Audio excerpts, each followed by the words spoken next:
Аз косам и аз ще бъда така. С нощи след като се тръгнах, отидах в един кариоке клуб и си попях. Тъй да ми мине малко. Верно ми беше мъчно. Постарах се веднага след като свърши мюзикаля да не го покажа. Мисъл, дадаха ми там, ми подариха един подарък и взех уж да се правя, че ми е много интересно. Само и само да се скрия мъката. Ма да влагаш толкова много. Нищо бе. Тая сутрин, когато се събудих, си казах, сега и да искам, и да не искам да ходя на репетиция. Няма, Ваню. Финал.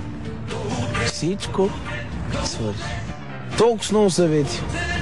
Ако бях ги чул те, дето ми плямпаха на главата, и ако бях малко, толкова малко, щяхме да го вземем, ми на 23 години съм. Първа ще има да ям кал и да се уча на поведение. Има един театър, дето има две маски. Едната е усмихната, другата е печална. Сега ми е и така, мой. Тъпо е. Аз си мислех, че точно по този начин на българина ще му... В смисъл, какво лошо да има да някакъв Байганев да се появи. А какво стана? Алеко Константинов. В смисъл, аз надминах героя му и се превърнах в създател.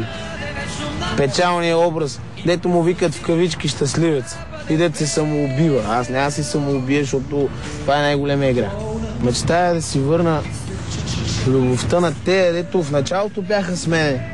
И ме съветваха, Ваню, дай го по-така стилно, ама не. Селянина си е селянин. Аз от това загубих. Верно, с нощи пусна ли СМС за мен?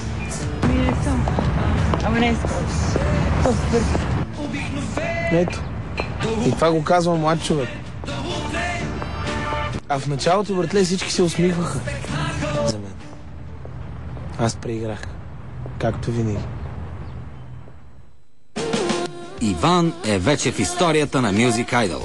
Как пяха 10-те финалисти в понеделник?